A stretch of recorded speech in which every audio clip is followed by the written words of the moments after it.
Good morning, everyone, and welcome to today's Crop Hour. I'm Philip Roosevelt. I am the SDSU Extension IPM Coordinator, and I'm emceeing today. Patrick Wagner will be our speaker. He's based out of Rapid City, South Dakota. He's our entomology field specialist. You can see he just showed his camera there. There's four main things for the presentation before we start. If you have any questions, please use the Q&A button down at the bottom of your screen. You can raise your hand as well, but that usually doesn't do a whole lot. If you have any problems with your Zoom or whatever, please put it in the chat button that's in the bottom there as well.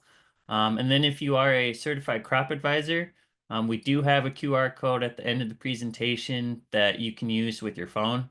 Please scan that and you'll get your one continuing education credit. So with that, we'll hand it off to Pat Wagner. All right, thanks, Phil.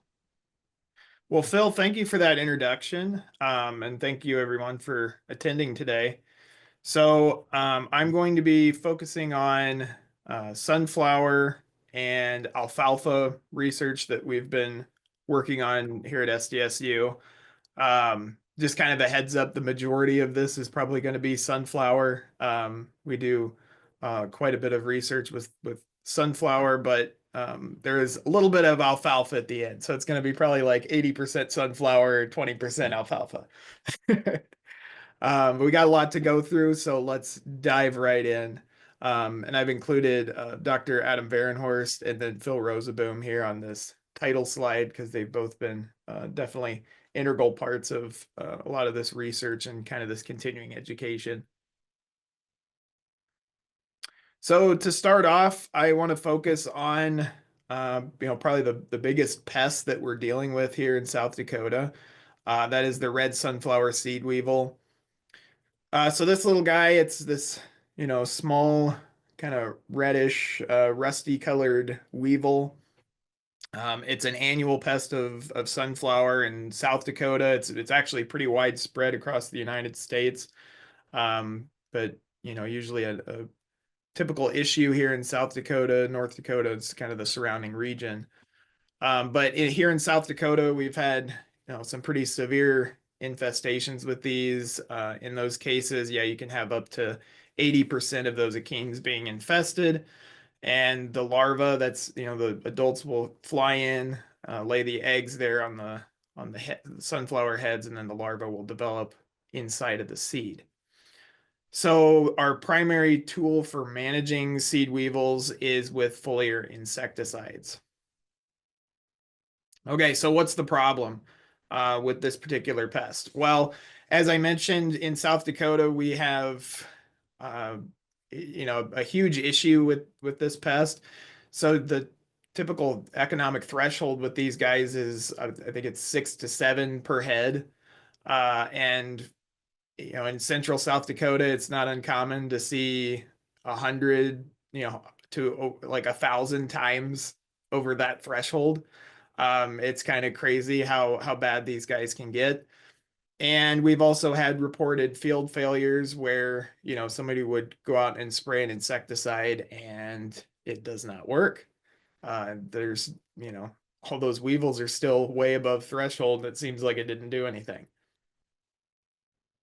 So this is kind of what that can look like in some of those really heavily infested fields. Typically, those weevils will hang out just on the face of the sunflower head, but you can see these guys are all over the ray petals. They're on the back side there on the stems. They'll be on the leaves. They're just kind of all over the place.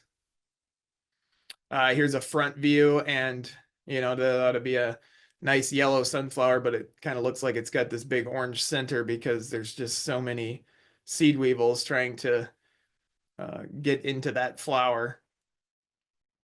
So we can see, yeah, it could be pretty bad. So continuing with kind of the issue with this is, well, we have 42 insecticides labeled for management, and all 42 of those have pyrethroid as an active ingredient. They're all different pyrethroids. We started seeing or getting reports of field failures from producers back in 2017, and we've had failures ever since. And it's really just kind of increased in um, maybe severity, but also just the number of failures that we have. And we also have that, the large populations that continue to persist in South Dakota, that we just have that high pressure. Kind of started as a bullseye, in the middle of the state, and then, the Hughes County and Sully area, and then that it's just kind of expanded outward from there. So this brings up, excuse me, our first uh, project that we've been working on. This has been a multi-year study, and it's in collaboration with North Dakota State. And it's actually a two-part study here that is focusing on what insecticides that we use to manage these seed weevils and how effective they still are. So the first part of this study is looking at a dose response. We do a bioassay in the lab. I'll talk about that more here on the next slide.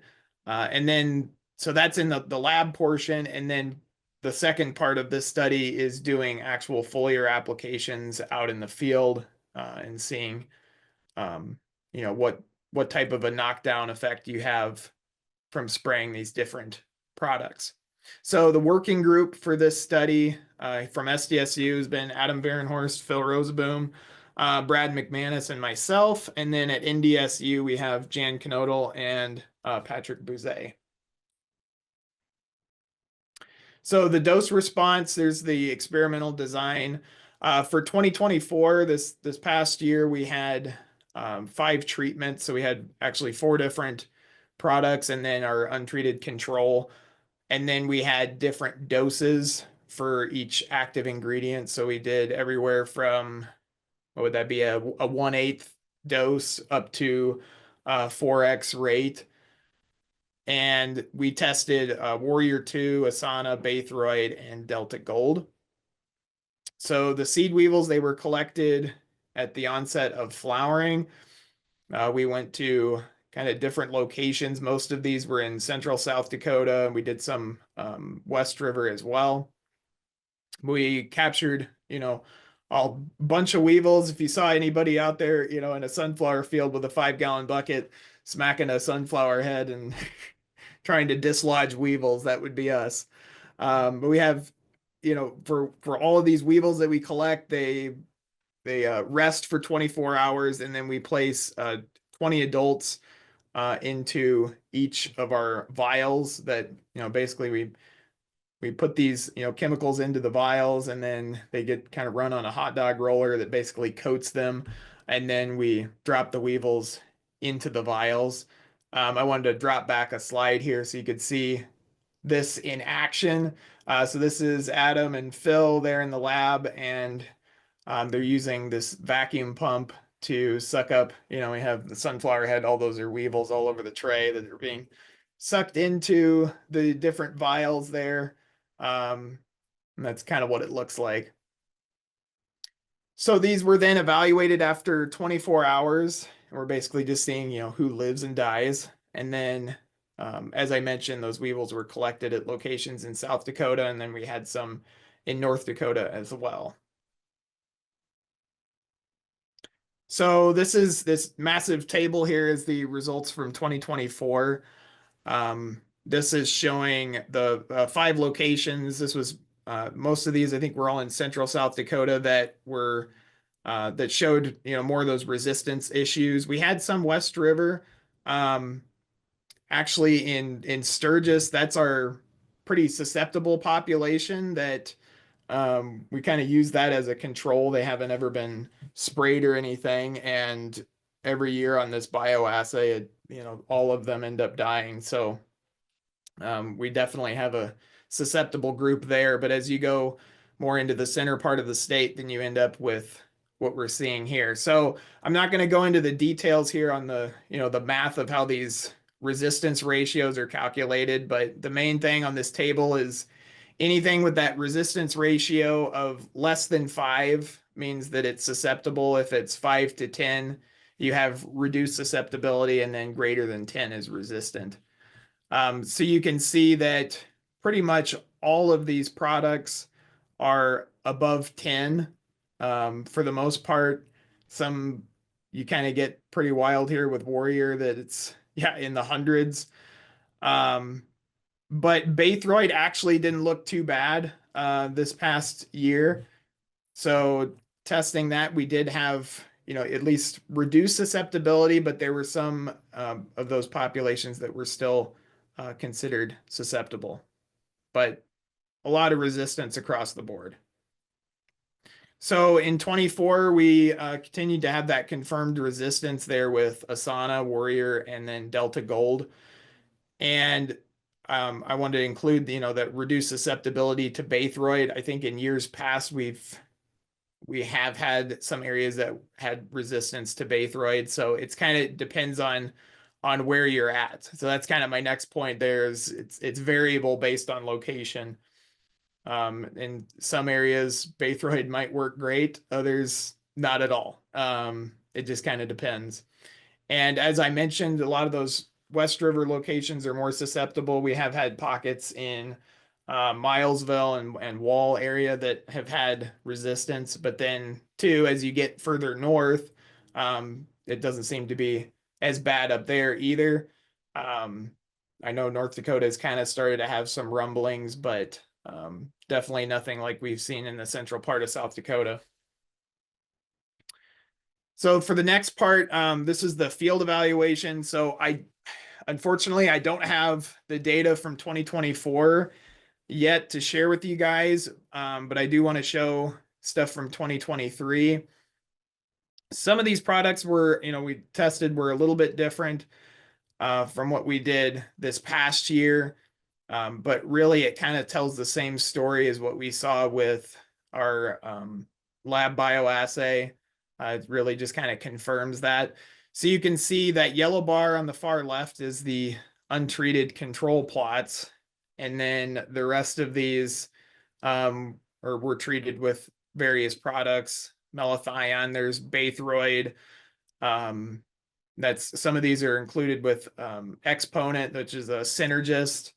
Didn't really seem to make any difference. And one of these there in the middle, the Delta Gold, actually did. We had more weevils than in the untreated control. So I don't know how that worked, but yeah, definitely not a good sign there.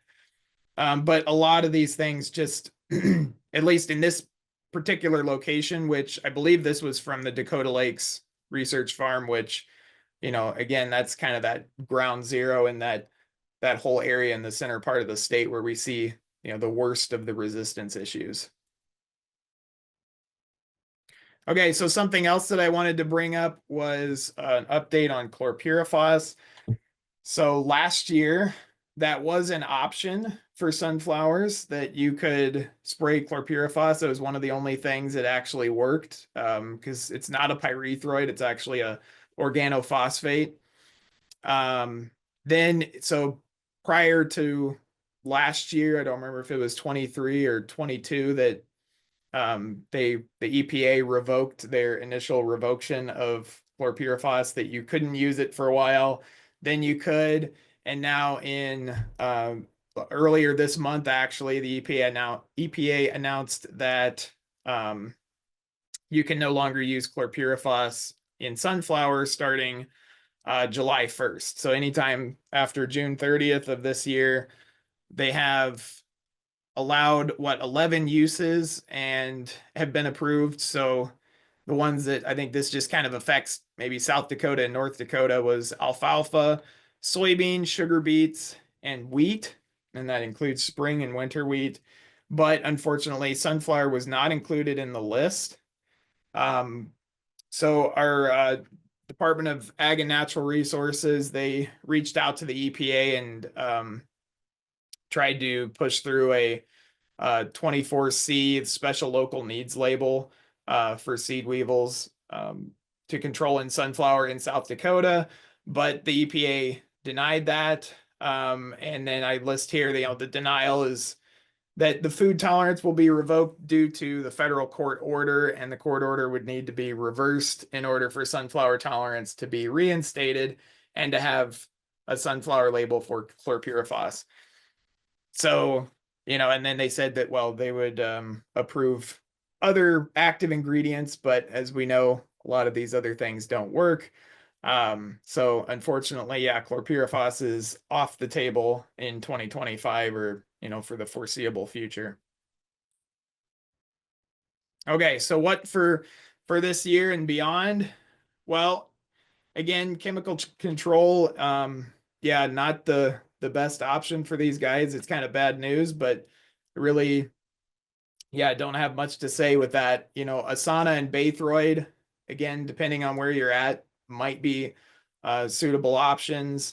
But, again, if like people think, okay, Baythroid works, let's all spray Baythroid, and that gets overused. And, in a couple of years, then suddenly that stops working and it's no longer an issue or no longer an option. So it's just kind of something that we have to work around. The main thing here is I, want to reiterate, I think with some of these products that have a lot, high resistance is because they've been applied multiple times within a season. So really you want to avoid applying the same active ingredient multiple times. We've had reports of folks that have, applied Warrior and then a couple weeks, didn't work. A couple weeks later, they spray it again. Didn't work. A couple weeks later, they spray it again. And all that's doing is just making those resistance issues even worse. So then we go to, what are our alternative methods? Well, I believe there's some current research on looking at host plant resistance and biological control. I know there's some work out of Kansas State. I think that they were looking at biocontrol. I don't have any updates on that, but it might be something worth looking into if you're interested. The thing that we've been working on here in South Dakota has been cultural control and more specifically looking at planting date. So if you adjust your planting date, is that going to reduce your weevil pressure in those sunflowers? So that brings up the next study that we've been working on. And a little bit of history here. It kind of goes back to the 1980s in North Dakota that they did a study that they determined that there was, some effectiveness at reducing your seed weevil damage when you planted earlier. And we thought, all right, well, that's kind of an older study, but will those results be the same, 40 years later here in South Dakota? And the working group for this study, we had Jared Persifka, he's the lead PI with the USDA, and then Adam Varenhorst, Christian Simmons, Jeff Kluver, and then Sam Ireland, he's the farm manager at Dakota Lakes, and then myself. So I'm going to show, this was a 2-year study. So I'll show data here from 23 and 24.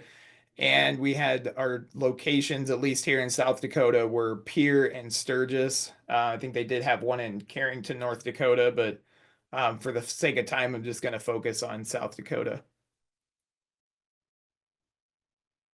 Okay, so for this study, you can see that picture on the bottom is what this looked like. I think that was from 23. But yeah, kind of a silly looking study. If you drove by on the road, you just kind of see this weird stair stepping of sunflowers at different stages. Some blooming, some not.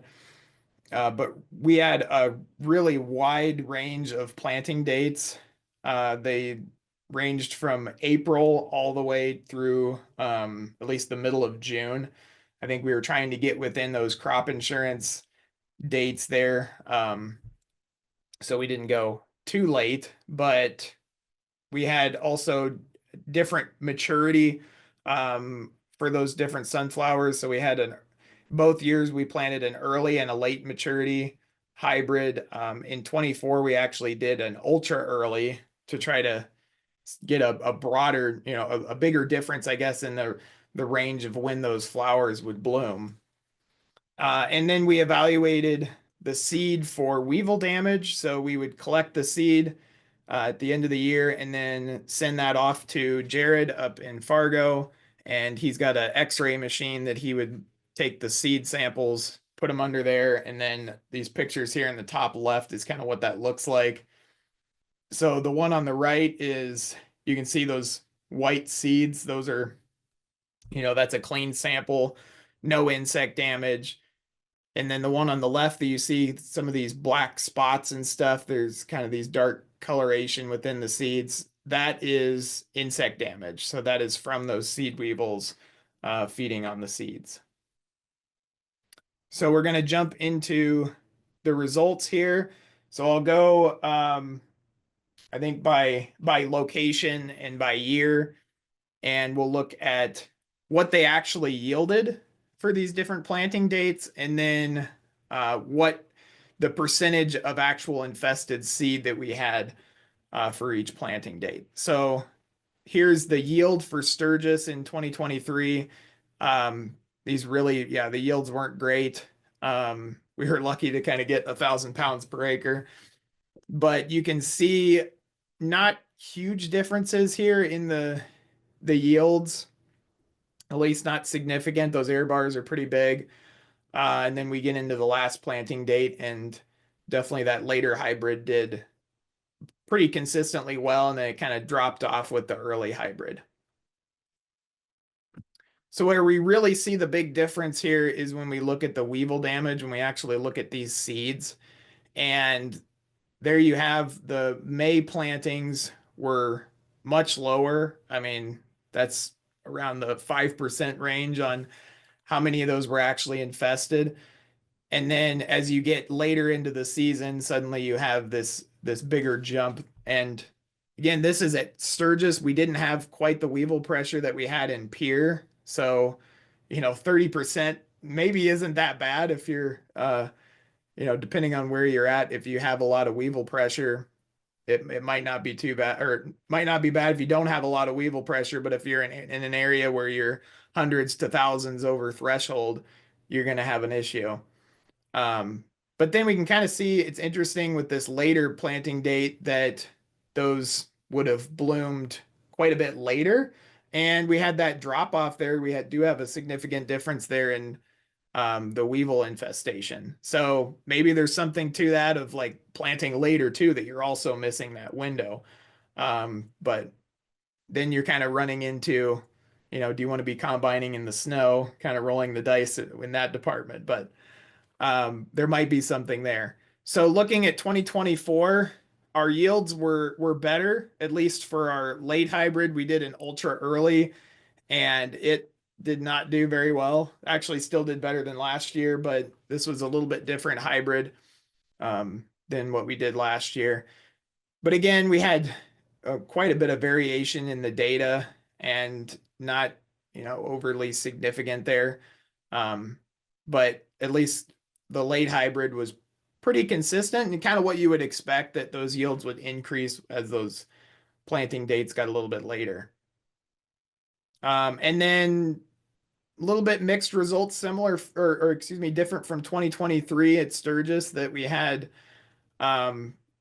you still have that increase as you get later with your planting dates, that your seed weevil infestation levels get worse. But even in May there, we still had a little bit of infestation. So that was kind of interesting to see this year. And I think that kind of just shows the variation in the timing of when those seed weevils start to get active. It's going to vary by year. I think we're trying to get some of the temperature and soil temperature data for this year, or the last 2 years, and compare those to see if what's the correlation there of when those weevils start to emerge, and what our soil temperatures are.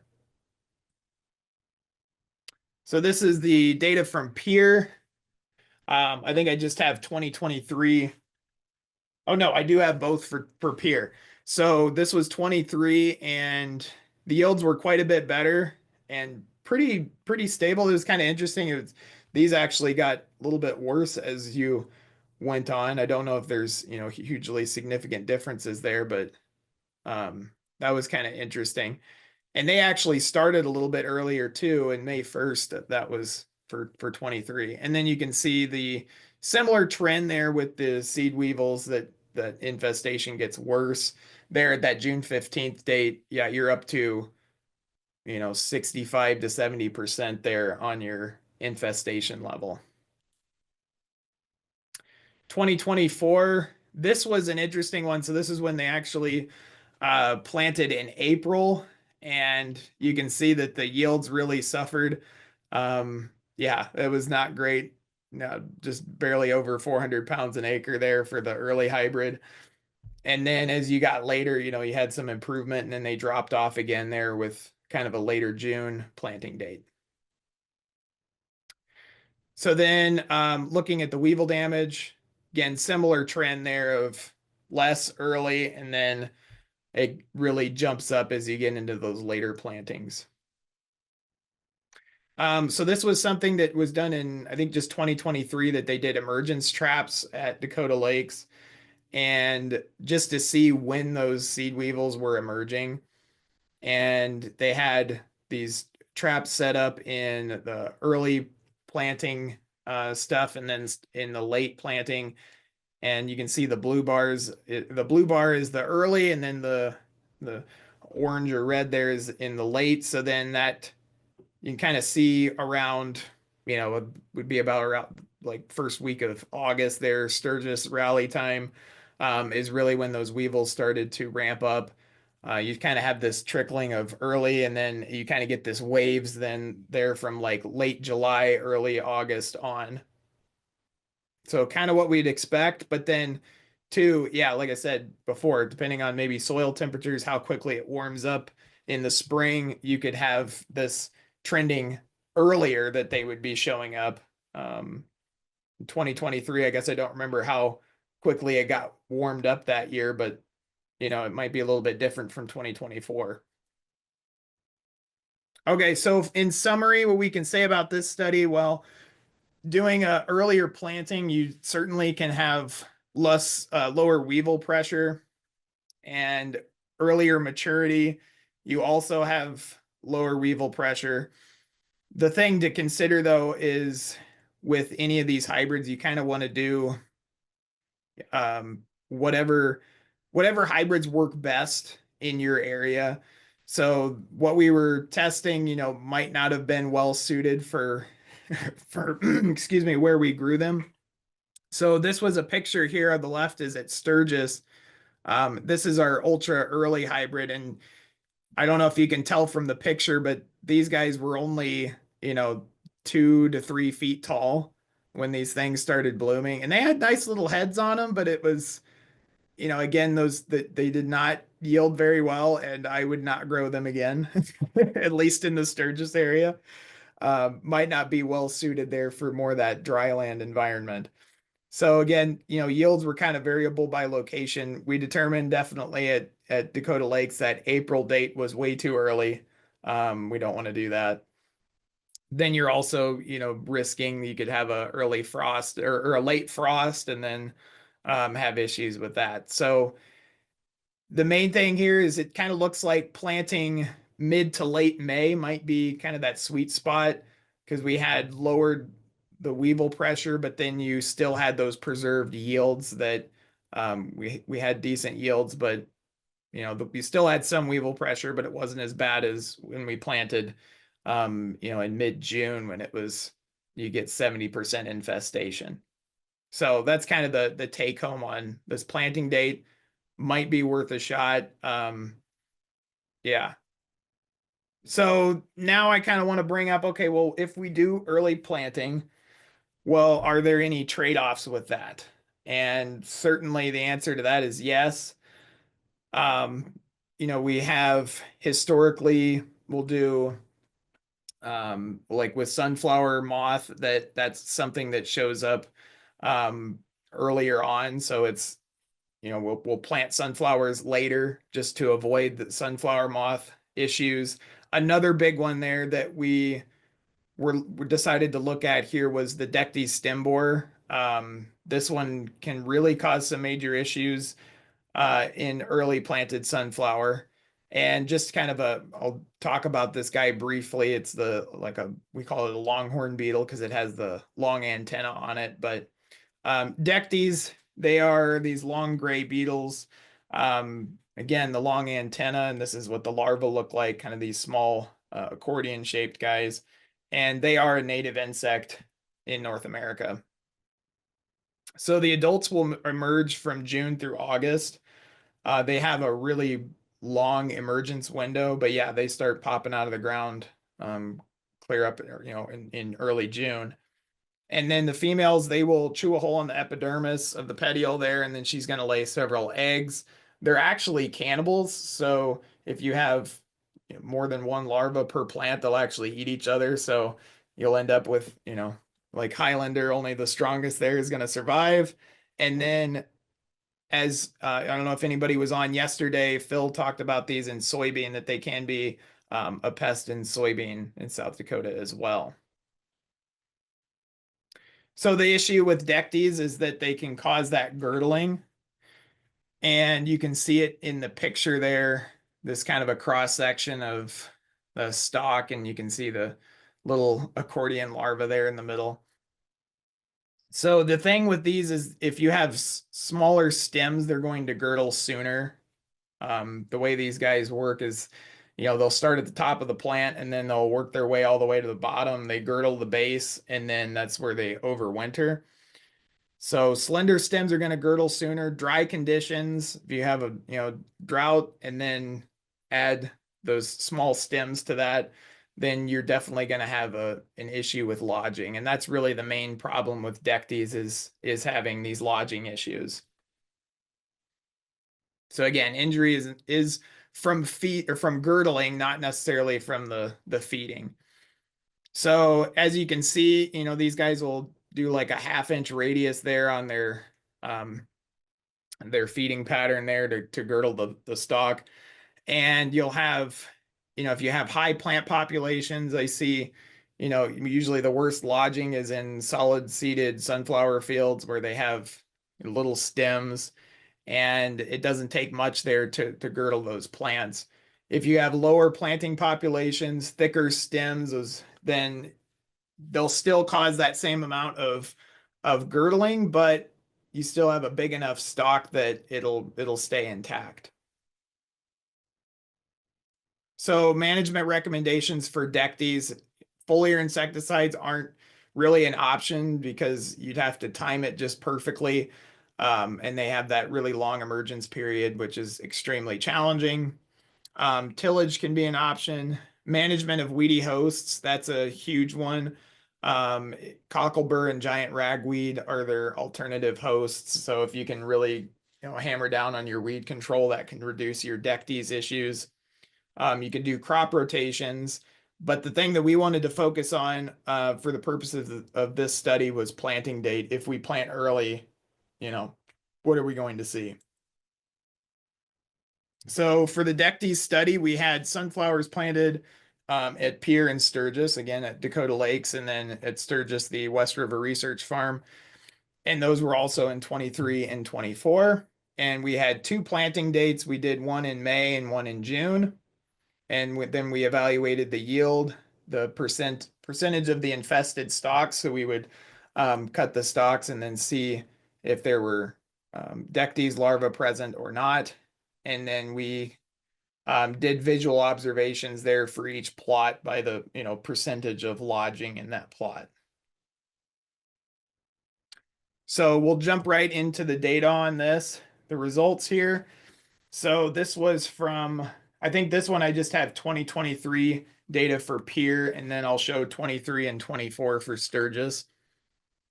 But you can see this is kind of what we would expect here, that we have, well, pretty high infestation there of stems in the early and the late planting. So the early would have been the May, and then the late is the June planting.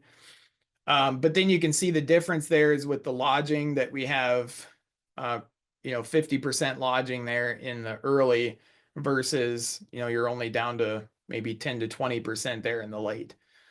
So a lot of this comes down to when those sunflowers are harvested. They harvested, those are harvested at the same time. The early ones have been out in the field a little bit longer and have had more time for those plants to dry down and lodge.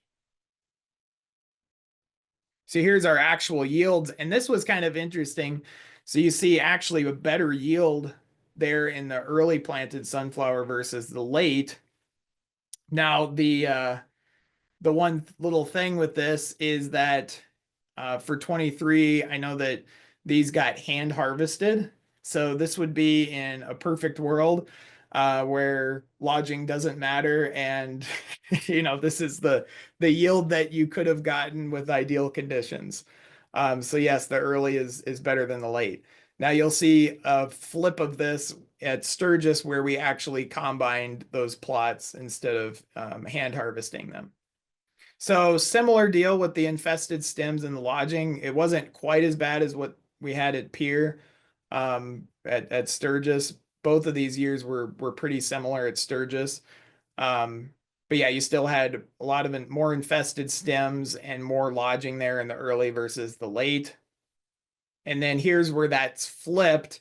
Now we're seeing the effect of a lot of those plants on the ground in the early, and your yields are certainly suffering because of that. And then there in the late, they actually did pretty decent. So then this is 2024, very similar results here again, more infested stems and lodging early, and then less so late. And then your yield trends were um, basically identical there. These actually did not yield very well at all this year, at least in the Dectes plots. We had quite a bit of lodging. And yeah, they were lucky to get 1,000 pounds per acre. Okay, so what can we take from this data? Well, we determined that yes, the infested stems were very high in both early and late at Pier, but the lodging was worse in the early at both locations. And a lot of that comes down to that they were harvested at the same time. So again, the early had a longer time for those plants to lodge. And we had those contrasting yields too, which was because of the harvest method. Okay, so considerations here moving forward. Well, we want to basically, if you're going to plant early, you want to assume that you're going to have a higher Dectes infestation. So with that respect, if you're planting early, try to lower your plant populations so that you have thicker stems, or if you're solid seeding flowers, maybe consider, putting those into 30-inch rows and, getting a little bit thicker stems that they're more resistant to that lodging. But the biggest thing here is just having a prompt harvest there of those infested fields. If you have a Dectes issue, you planted early, make sure that you harvest earlier as well. That's the main thing. If you're planting early, harvest early. If you're planting later, then you can get away with it. But yeah, that's the kind of the main takeaway with this. So that's it for the sunflower data. So I do want to acknowledge that the organizations that helped fund this research. So the National Sunflower Association, they covered those first couple studies there with the seed weevil, and then the South Dakota Oilseeds Council funded our Dectes research. Okay, so for the remaining time, it looks like I'm doing pretty good here. I do want to try to leave time for questions, but I'm going to focus on our alfalfa, kind of switch gears. And really the only thing with alfalfa that we had our research was on alfalfa weevil. And then when I get through that, I'll have kind of a forecast, I guess, on grasshoppers and what we can expect for blister beetles. I know those were two big concerns last year, so it'd be nice to kind of talk about those here moving into 2025.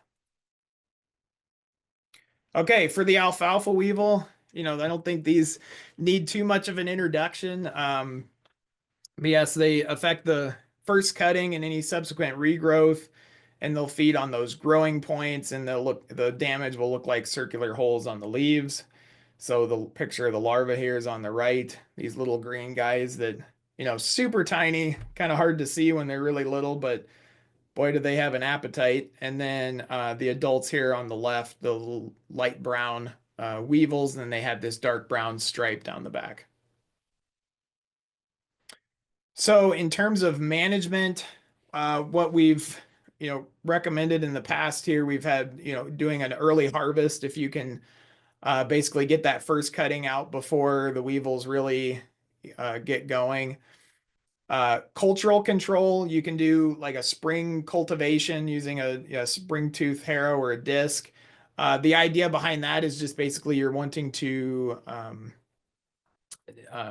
kind of break up the crown there and try to promote that early growth is what you're doing so that you can get the alfalfa growing faster, and then you can then maybe do more of that, easier to do an earlier harvest on that first cutting before the weevils get going. Another thing is doing like fall grazing, especially like sheep. It's really great for sheep in the fall because they'll actually seek out any of those eggs and stuff at the base of the plants where those weevils are going to be overwintering, and they can feed on that. Also, you can get some trampling action that can disturb those weevils that are going to be overwintering as well. So, I mean, none of these are like a silver bullet, but it's something that can certainly help in reducing those populations. Foliar insecticides, though, that's our biggest defense. Any time of, any out of these all forms of management, your insecticides are definitely going to be the top one that if you have a major infestation, you can knock them down quickly. So with insecticides being, an issue with resistance in other places and we've heard rumblings here with alfalfa weevil, that kind of brought up this research to look at that a little more closely. So there have been concerns there regarding resistance with these guys. And this study actually was looking at just field testing some different products that are labeled for alfalfa weevil and seeing how well they worked. So I was not actually a part of this research. The working group here was Adam Barenhorst, Phil Roseboom, and Brad McManus. So for the experimental design, this research took place at the Northeast Research Farm. That's just north of Watertown a ways. And they used a randomized complete block design. They did treatments with the different products there during over the 2-year study. So the application dates in 23 was June 8th, and very similar here this last year it was June 10th. And the weevils were counted per plot per 30 stems 4 days following the application of those products. So jumping into the results, well, we had definitely an issue with one of the products. So you can see on the y-axis there, it's the average number of weevils per 30 stems, and the untreated control there on the far left, you had about, we were averaging like 50, and then this amidin actually did worse than the untreated control, which was kind of interesting. Obviously did not work. But then the other products from that year seemed to do a very good job, and there was little to no weevils there present. 2024, they tested a few different products from what they did in 23. So again, untreated controls very similar to what it was, and then Mustang, Warrior, Steward, and Asana all did pretty well. Again, really lowered those populations. Those were definitely significant differences. So the summary for this, obviously the phosphates are not recommended for alfalfa weevils. That imidin did not do very well at all. However, the lambda, cyhalothrin, zeta cypermethrin, S-vinvalerate, and the indoxacarb products all proved to be effective.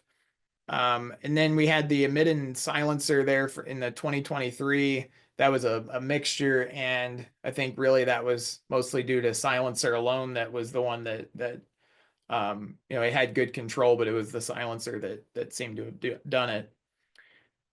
So we think that chlorpyrifos could be worth testing. That is an organophosphate, and it's in the same group with that imidin. So, maybe it's kind of interesting how, maybe the pyrethroids work, but in this case, the phosmets don't. Kind of a flip of what we saw with the red sunflower seed weevil. Um, but then this also brings up the question, I'm sure those in the audience are kind of asking this too. Well, what about other alfalfa weevil populations in the state? So I'm sure I have plenty of producers north of me in Belle Fourche, Newell area that would be very curious about this. Of like, well, we have isolated population from what they might see in Watertown. You could have very different results on this, so it might be worth looking into this further and testing populations in central and then western South Dakota as well. Okay, so for the last bit of time here that I have, I'm going to focus on grasshoppers and blister beetles and what we can kind of expect probably in 2025. I know Phil touched on grasshoppers a little bit yesterday if you were on here. So it might be a little bit of review for grasshoppers. But we'll kind of go through this anyway. So the biggest, one of the biggest drivers here for grasshopper populations is when those first freezes occur in the fall. So we can see in 2024, this last fall, if you look at this freeze map and it's kind of color coded, we're seeing a lot of greens, some light greens, and you're seeing some of these like brown or this tan color here as well. And what that's showing is, yeah, we had a lot of late freezes. So this was not only at least West River, we had a lot in October, but then also into November. And you can see there's central, I mean, kind of all over the state there. You had pockets that they didn't have their first freeze until early November. So that gives those grasshoppers a ton of time at the end of the season to lay eggs. And that is huge because that is just basically adding to that bank of grasshoppers that's going to hatch the following year. The other thing to focus on is drought conditions. So I know currently we're in a drought. This was the last, what was this? Last Thursday. So I guess the drought monitor is going to update again here this week. But you can see, I mean, yeah, we really haven't had much precipitation. We've been in a drought most of, well, I mean, I think we had not too bad of a spring, but then things really dried out last year. And it's just kind of continued. So the whole state's in drought, at least moderate drought, and then we have some areas of extreme drought. And that's just perfect conditions for grasshoppers. So having those dry conditions at the end of last year was good for them because, well, okay, they had that late freeze, so they had plenty of time to lay eggs. But then with the drought conditions, you had areas of bare ground developing in some of the pastures, and any spots of bare ground is just perfect real estate for grasshoppers to lay eggs. So that was just perfect storm this fall for grasshoppers to prep for 2025. We did have some patchy outbreaks in 24, but then the burning question is, will the drought continue into 2025? I'm not a climatologist, but I certainly hope that we get some relief this spring. So the big thing here, moving into why those dry conditions are so good for grasshoppers. Well, yes, you have some bare ground for egg laying, but the biggest natural enemy of grasshoppers is entomopathogenic fungus, and that fungus just kind of works like a zombie apocalypse for grasshoppers, and one of them gets it and they just kind of spread it to everybody. But that fungus needs moisture in order to thrive, so that's where you run into issues. If it's dry, that fungus does not do very well and the grasshoppers can just go nuts. Pretty much unchecked populations. So in 2025, I would certainly expect more, pretty high numbers of grasshoppers if the drought persists. Two things that would would help, and it looks like we did get a little bit of that here this past weekend. Were cold temperatures during the winter. So if you have some of these extended times of sub-zero temperatures, and especially if there's little snow cover, that frost can really get down into the soil, and we can actually have some mortality of those eggs. So, cold nights and stuff that we have, extended periods of sub-zero temperatures can certainly kill off some of those grasshoppers. I know it's bad because yes, that can also kill plants. But at least I guess the silver lining here is it can kill some of these grasshoppers as well. So we could use maybe another, I hate to say it, but we could use another polar vortex or something this winter. A wet spring, as I mentioned previously, that would also definitely help. If we get that natural fungus ramped up early in the season and can drop those numbers as well. So the rest of this, I really already mentioned that, late freeze gave them some extra egg laying time. And then now, how this relates to blister beetles is if you have a lot of these grasshopper eggs, that is a major food source for blister beetles. So if you had areas where you had a lot of grasshoppers last year, you probably will have a good number of blister beetles showing up in 2025. So if you're growing alfalfa, definitely keep an eye out for that. Here's just a little, I think just a couple slides on grasshopper management. Um, this just kind of review here, but what our thresholds are, and then you can do visual counts with a 1 square yard or 4 pendulum swings with a sweep net to determine, just kind of keep on top of it to see if those grasshoppers are at threshold. So our management options, again, just last slide here on grasshoppers is just trying to, do preventative treatments. So they do, there are fungal and poison baits that are available. Keep an eye out for Nolo bait. That is one that I know the outfit that produces it has had some production issues the last few years, and it's been, I don't think you've really even been able to purchase it, but I think 2025 that might be coming back. So definitely keep an eye out for that. And then insect growth regulators, that's a spray that is, used to treat the grasshopper nymphs early in the season. That's like this little one pictured here. He's still got the wing pads. He's not fully developed. And those IGRs or insect growth regulators can really stop those populations early before they grow into adults. You can do trap crops there, leaving uncut strips and then treat those with an insecticide. And then you can also do like treating the stubble if you harvest your alfalfa and then treat the stubble so they don't reinfest those areas. And then also you don't want to spray, before you harvest because there is a pre-harvest interval for a lot of those insecticide products. Most of them, I think it's like 14 days. So you definitely want to avoid that. Okay, so moving on to blister beetles here. Why are they an issue? Just some review if anybody doesn't know about these.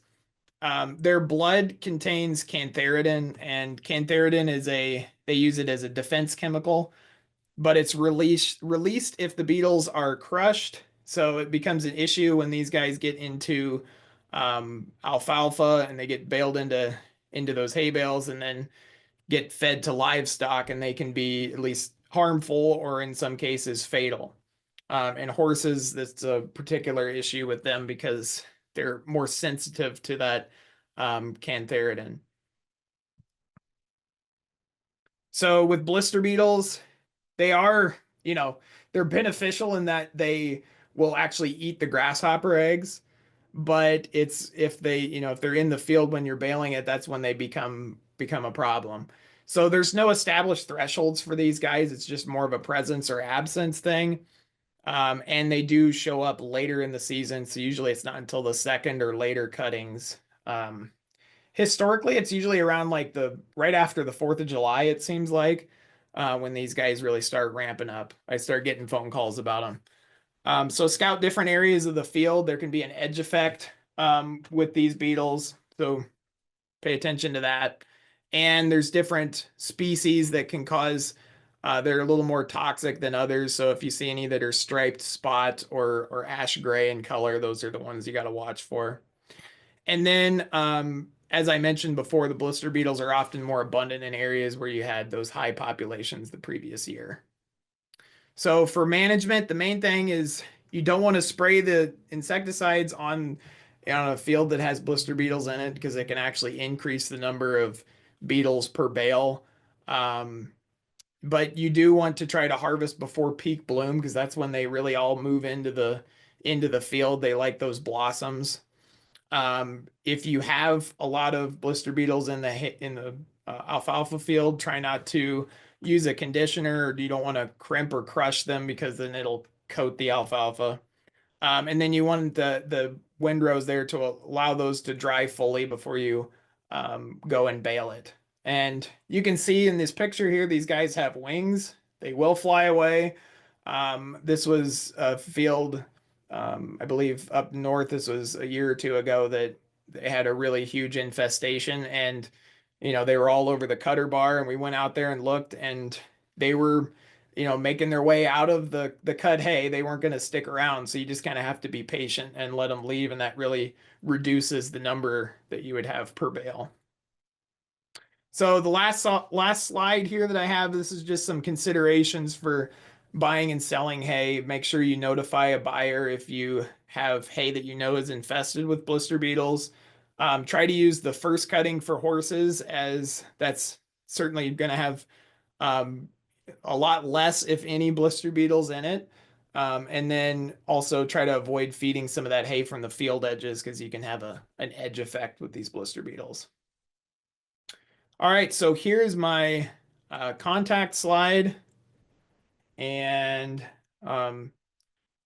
think maybe we still have a few minutes here for questions. I'll go ahead and Phil, I'll turn it over to you here if do we have any questions? Yeah, we do. Yep. Three questions, three good ones.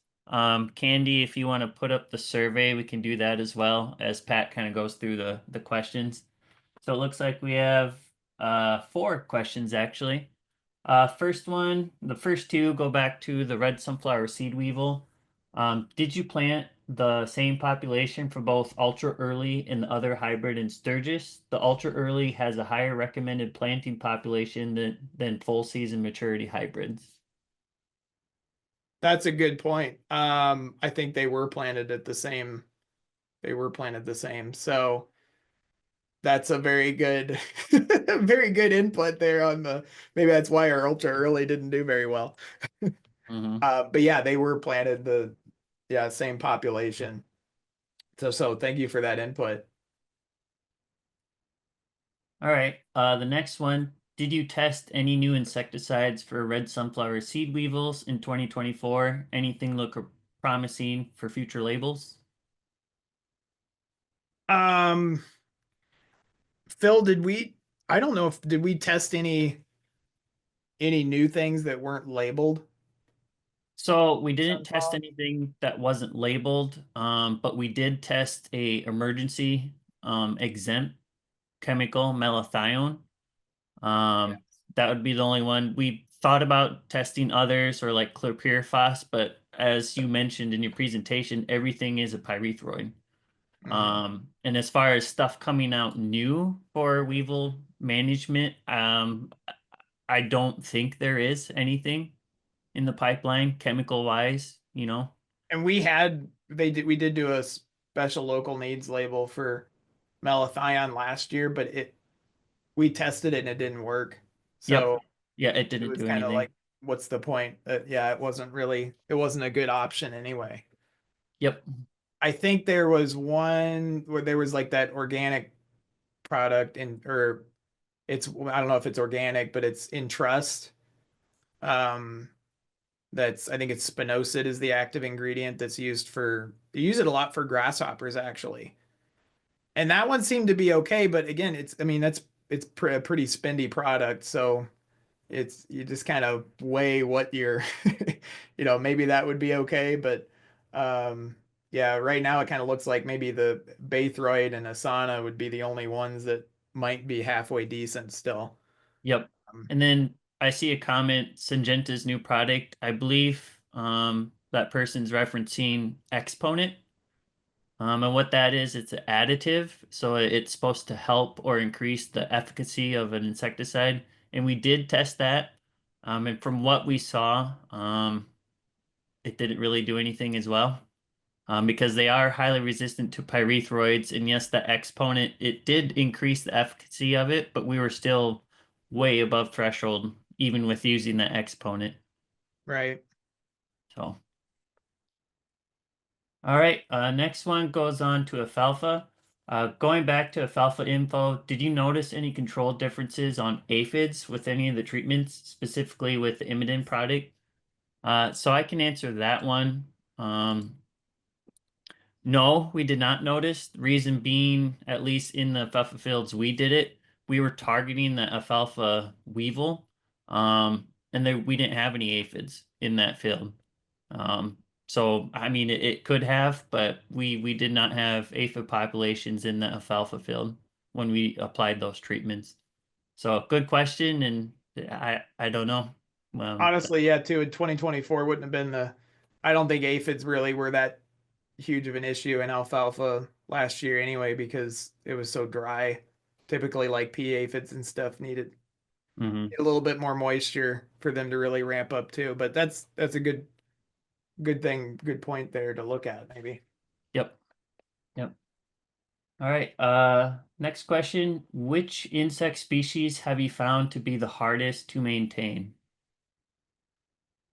Like the hardest to manage, I'm Uh, assuming.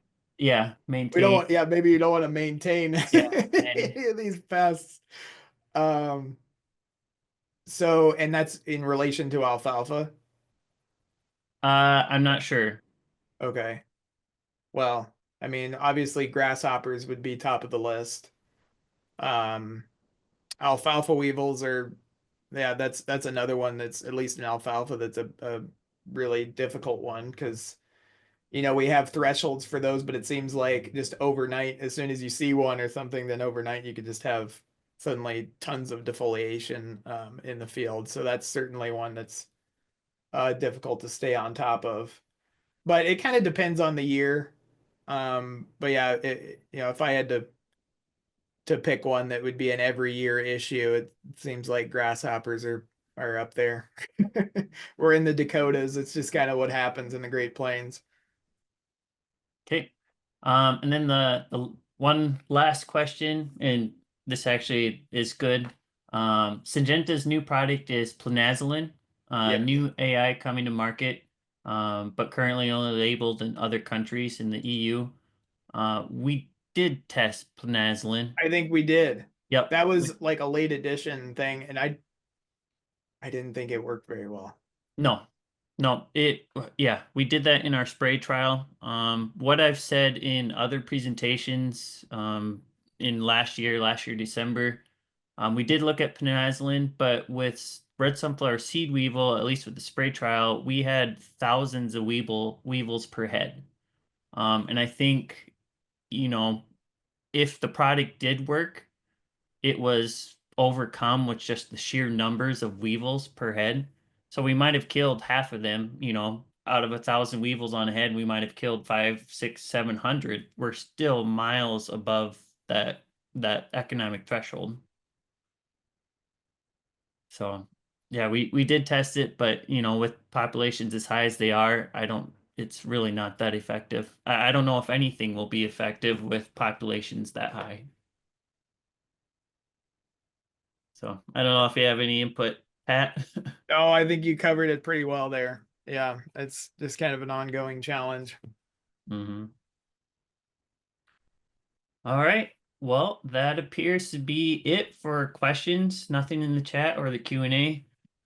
Thank you guys for filling out that survey. That really helps us kind of, tailor future presentations.